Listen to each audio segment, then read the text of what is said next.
Thungathurthi MLA మందుల సామేలు hot comments చేశారు. మంత్రి కోమటిరెడ్డి వెంకటరెడ్డి, మునుగోడు ఎమ్మెల్యే కోమటిరెడ్డి రాజగోపాల్ రెడ్డిలపై తీవ్ర వ్యాఖ్యలు చేశారు. మంత్రికి మతి భ్రమించి తుంగతుర్తికి ఎమ్మెల్యే ఉన్నాడన్న విషయం మర్చిపోయినట్టున్నారని ఫైర్ అయ్యారు. తమ జోలికొస్తే రాజకీయ సమాధికి డప్పులు కొడతామన్నారు. తమ గౌరవాన్ని తగ్గిస్తే అంతకంత ప్రతీకారం తీర్చుకుంటామని హెచ్చరించారు. మాదిగలు మీకు బానిసలా అని ప్రశ్నించారు. తనకు తెలియకుండా తన నియోజకవర్గానికి ఎలా వస్తారని నిలదీశారు. ప్రోటోకాల్ ప్రశ్నించరా అని అన్నారు. దీనికి సీఎం, పీసీసీ చీఫ్ సమాధానం చెప్పాలని డిమాండ్ చేశారు మందుల సామేలు. మెటల్ ఖరాబ్ అయింది. మెటల్ ఖరాబ్ అయి ఇక్కడ ఎమ్మెల్యే లేయడానికి ఆయన జ్ఞాపకం పాపం మర్చిపోయాడు. అంటే వీళ్లకు ఎస్సీ నియోజకవర్గం అంటే లెక్కలేదన్నట్టు అహంకారం అన్నట్టు. మీ అహంకారపూరితమైన రాజకీయాన్ని సాగు దెబ్బ కొడతామని కూడా హెచ్చరిస్తాను నేను. మా దప్పులు మోగుతాయి, మా దండోరు లేస్తుంది. మా జోలికి వస్తే రాజకీయ సమాధికి మేము దప్పులు కొడతాం. మీరంతా మీరు ఉండండి, మా అంతరం మా ఉండండి. మా గౌరవాన్ని మీరు చిన్నతనం చేస్తే అంతకంటే చిన్నతనం చేస్తాం. తుంగతుర్తి మోత్కూరులో 2 కిలోమీటర్ రోడ్డు కోసం 100 సార్లు తిరిగినా ఆనంద్ మీ మినిస్టర్ గా నువ్వు ఏం చేసినావు చెప్పు. ఏం చేసినావు? శవాల పేరు మీద రాజకీయాలు చేస్తారా? మొన్న వచ్చా నీ తమ్ముడు మాట్లాడిపోతాడు, ఇవాళ వచ్చా నువ్వు వస్తావు. ఇక్కడ ఎమ్మెల్యే సోయి లేదా? ఇవాళ మాదిగ వర్గం అంటే మీకు ఇష్టం లేదా? మాదిగ అంటే మీకు బానిసలా? ఎందుకు మమ్మల్ని ఈ విధంగా చేస్తా ఉన్నారు ఈ నియోజకవర్గం మీద? తుంగతుర్తి ఎమ్మెల్యే మందుల సామేలు హాట్ కామెంట్స్ చేశారు. మంత్రి కోమటిరెడ్డి వెంకటరెడ్డి, మునుగోడు ఎమ్మెల్యే కోమటిరెడ్డి రాజగోపాల్ రెడ్డిలపై తీవ్ర వ్యాఖ్యలు చేశారు. మంత్రికి మతి భ్రమించి తుంగతుర్తికి ఎమ్మెల్యే ఉన్నాడన్న విషయం మర్చిపోయినట్టున్నారని ఫైర్ అయ్యారు. తమ జోలికొస్తే రాజకీయ సమాధికి డప్పులు కొడతామన్నారు. తమ గౌరవాన్ని తగ్గిస్తే అంతకంతా ప్రతీకారం తీర్చుకుంటామని హెచ్చరించారు. మాదిగలు మీకు బానిసలా అని ప్రశ్నించారు. తనకు తెలియకుండా తన నియోజకవర్గానికి ఎలా వస్తారని నిలదీశారు. ప్రోటోకాల్ పాటించరా అంటూ ప్రశ్నించారు. దీనికి సీఎం, పీసీసీ చీఫ్ సమాధానం చెప్పాలని డిమాండ్ చేశారు మందుల సామేలు. మరిన్ని అప్డేట్స్ మా ప్రతినిధి చారి లైవ్ లో అందిస్తారు. చారి,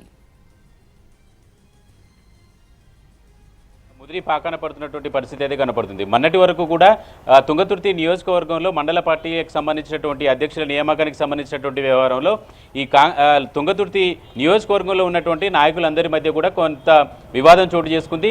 పాత కాంగ్రెస్ వాళ్ళందరినీ కూడా పక్కన పెట్టి తనతో వచ్చినటువంటి వాళ్ళని, బీఆర్ఎస్ నుంచి వచ్చినటువంటి వాళ్లకు మాత్రమే పదవులు ఇస్తున్నారనేటువంటి వివాదం ఇంకా కంటిన్యూ అవుతూనే ఉంది. దాని మీద జగ్గారెడ్డి కమిటీ ఇప్పటికే ఒక నివేదికను సిద్ధం చేసింది.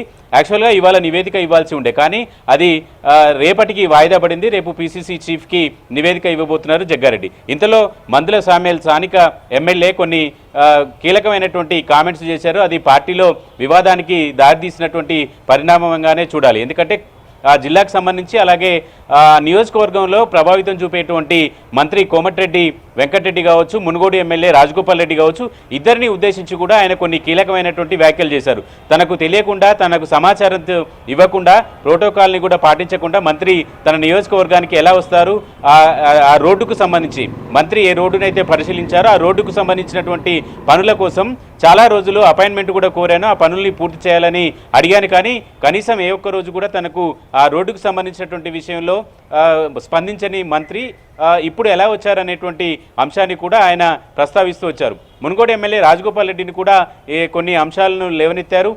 మంత్రి పదవి ఇవ్వాల్సినటువంటి అవసరం లేదు రాజగోపాల్ రెడ్డికి, కేవలం ఆ జిల్లాలో ఎస్టీ సామాజిక వర్గానికి సంబంధించినటువంటి వాళ్లకు ఇవ్వాలి, లేదంటే యాదవ సామాజిక వర్గానికి సంబంధించినటువంటి వాళ్ళకి ఇవ్వాలి తప్పితే బీజేపీ నుంచి వచ్చినటువంటి వాళ్ళకి ఇవ్వద్దు అనేటువంటి అంశాన్ని కూడా ఆయన ప్రస్తావించారు. వీటికి కొనసాగింపుగా కులాలకు సంబంధించినటువంటి ప్రస్తావన మాకు రాజకీయంగా అణిచివేసేటువంటి ప్రయత్నం చేస్తే ఊరుకునేది లేదనేటువంటి తరహాలో ఆయన కామెంట్ చేశారు.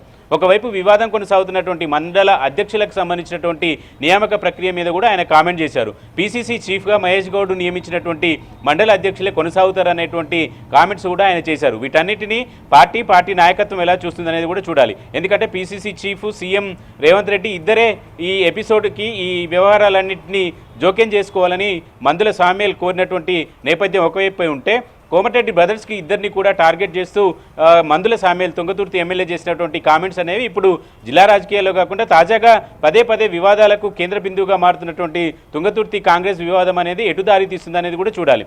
ఈ ఎపిసోడ్కు ముందే పార్టీలో జరుగుతున్నటువంటి అంతర్గత వ్యవహారాలన్నిటి మీద కూడా అటు పీసీసీ చీఫ్, ఇటు సీఎం రేవంత్ రెడ్డి ఇద్దరు కూడా ఈ వ్యవహారాలన్నిటి మీద కూడా చాలా సీరియస్గా ఉన్నారు. ఇప్పుడు తాజాగా ఎమ్మెల్యే చేసినటువంటి కామెంట్స్ని పార్టీ ఎలా తీసుకుంటుంది, క్రమశిక్షణ కమిటీ దీంట్లో జోక్యం చేసుకుంటుందా, పీసీసీ ఎలా రియాక్ట్ అవుతారనేది కూడా చూడాల్సి ఉంది. ఎందుకంటే కోమటిరెడ్డి బ్రదర్స్ ఇద్దరు కూడా జిల్లా ఆ నియోజకవర్గంలో కొంత బలమైనటువంటి నాయకత్వం ఉన్నటువంటి వాళ్ళు, వీటిని పార్టీ నాయకత్వం ఎలా సయోధ్య కుదురుస్తుంది, లేదంటే సామ్యాలు దాన్ని ఎలా సమర్థించుకుంటారు అనేటువంటి అంశాలన్నిటి చుట్టూ ఇప్పుడు కొత్త పంచాయతీ తెర మీదకి వచ్చింది. Right, thank you Chari.